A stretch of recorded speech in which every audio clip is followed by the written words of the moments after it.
The last piece of this week's module involves us taking a look at death in ancient Egypt.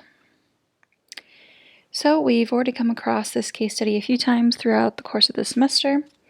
What we're talking about when we talk about ancient Egypt is this strip of land just adjacent to the Nile River, which runs from the south to the north towards the Mediterranean Sea. The empire itself focused on the Nile River, as I said, within Egypt, but also extended south into the Sudan. Irrigation from the Nile was central to the Egyptian lifeways. This was, helped to provide them with all sorts of resources from the river, fish and water that they used to grow their crops. The research that's been done there, began early on with systematic studies by the French, and then later there have been numerous other European and American expeditions into different parts of the ancient empire. There have been several discoveries of texts, art, and architecture, but there's also been an emphasis on biblical archaeology within this region of the world. When it comes to death, Egyptians believe in continued life after death as a cyclical series of rebirths. Their funerary ritual enabled the dead to journey to the afterlife, and we have strong evidence of this through the Book of the Dead. Anubis is the god of mummification, so you can see him here preparing the body for its journey. And Ma'at is the goddess of truth or justice, and it's the god that weighs your heart as you try to pass into the afterlife. I'm going to include a video in this week's module too that animates what the Book of the Dead tells us and the sort of journey that a soul goes through to pass into the afterlife. Mummification itself was a process that was used to create a lifelike image of the body that could be revived for the afterlife. This practice was in place for about 3,000 years.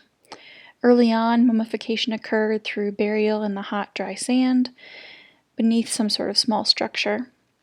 Later on, however, this is when we see the organs being removed, sterilized, and embalmed. The body itself was dehydrated and stuffed, and then covered with this resin and adorned with the bandages, as you can see in the mummy in the right here, to try and help to preserve the body as best as possible.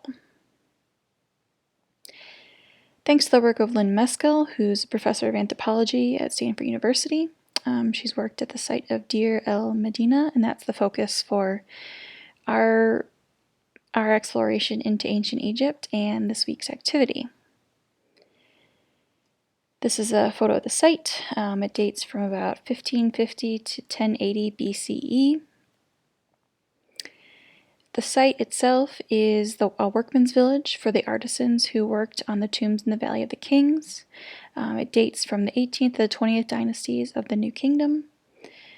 It is located on the west side of the Nile River across from the city of Thebes.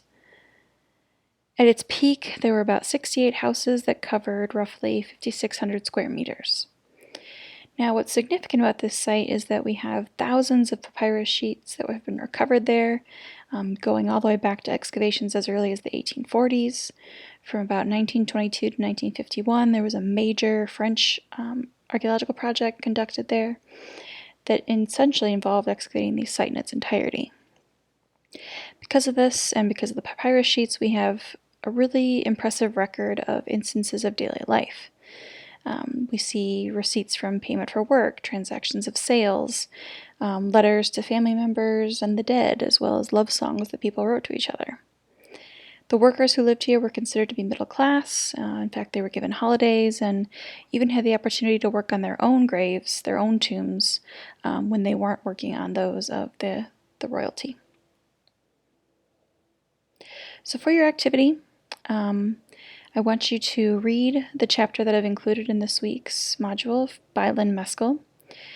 In it, she offers a critique of Egyptian archaeology's focus on elite burial practices by discussing her findings at the site of Deir el-Medina. Her chapter draws on archaeological, iconographic, and textual sources to discuss several topics related to death in ancient Egypt. So what I want you to do is to read the chapter for yourself and then write a summary addressing the questions that I've listed here. So what does her research tell us about the Egyptian identities and their conceptualization and treatment of the body? How does she describe the two stages of their mortuary rituals? What role does grief play in mortuary rituals and how is it depicted? And then finally, what are the two methods of commemoration that she describes? So go ahead and write that up and submit it through Canvas.